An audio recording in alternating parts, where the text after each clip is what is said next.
Bapak, Ibu, dan Saudara, kembali bersama Pelangi Sabda GKJ Pekalongan. Dan hari ini kita akan bersama merenungkan tentang tema buah terlarang.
Kisah tentang buah terlarang kita temukan dalam Kejadian 3 ayat 1 sampai ayat yang ke-6.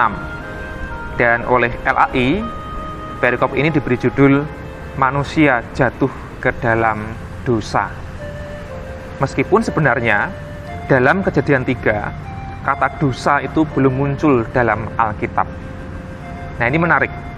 Kalaupun kita maknai bahwa tindakan manusia itu berdosa, Adam dan Hawa, khususnya ketika memakan buah terlarang, dosanya itu dimulai sejak kapan? Nah, itu nanti akan kita refleksikan bersama-sama. Nah, mari kita baca kisahnya secara naratif. Kejadian 3, ayat 1 sampai dengan ayat yang ke-6. Adapun ular, ialah yang paling cerdik dari segala binatang di darat yang dijadikan oleh Tuhan Allah. Ular itu berkata kepada perempuan itu, "Tentulah Allah berfirman, semua pohon dalam taman ini jangan kamu makan buahnya, bukan?" Lalu sahut perempuan itu kepada ular itu, "Buah pohon-pohonan dalam taman ini boleh kami makan.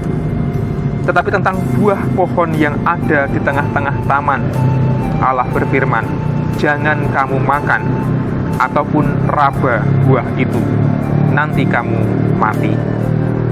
Tetapi ular itu berkata kepada perempuan itu, "Sekali-kali kamu tidak akan mati, tetapi Allah mengetahui bahwa pada waktu kamu memakannya, matamu akan terbuka, dan kamu akan menjadi seperti Allah, tahu tentang yang baik dan yang jahat."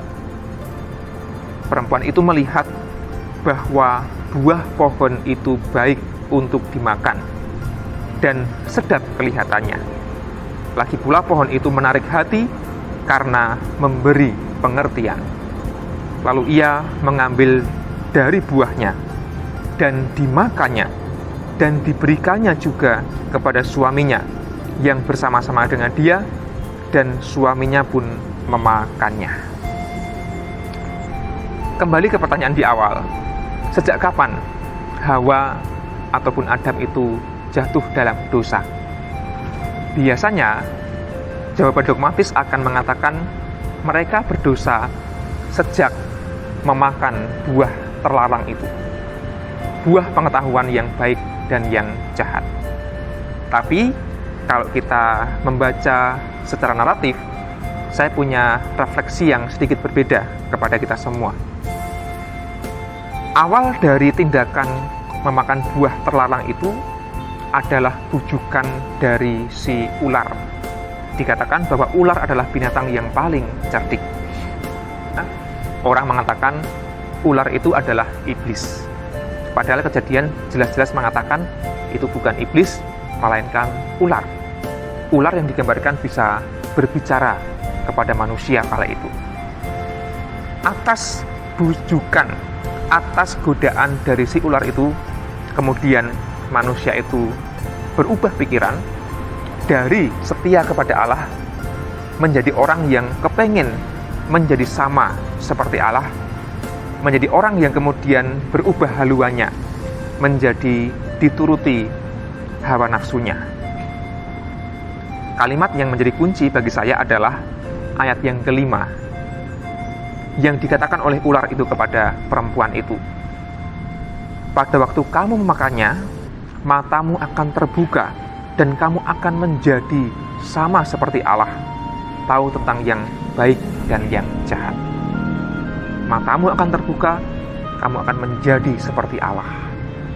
Nampaknya hasrat dari perempuan itu untuk menjadi seperti Allah, itulah yang menjadi cikal bakal tindakan memakan buah terlarang itu.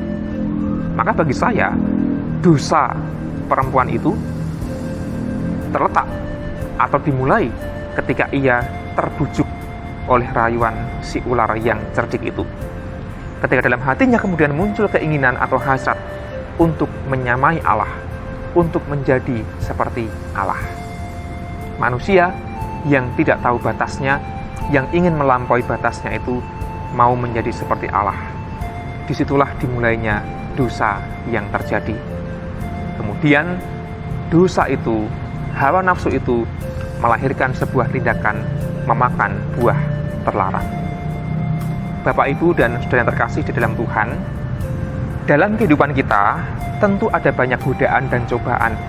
Ada banyak hal yang menjadi iming-iming yang kita hasrati, yang kita dambakan. Padahal kita tahu itu terlarang. Itu bukan hak kita, atau itu belum saatnya. Namun lihatlah, banyak orang jatuh ke dalam dosa karena melanggar batas, karena ingin melompat pagar ketentuan yang sudah ada.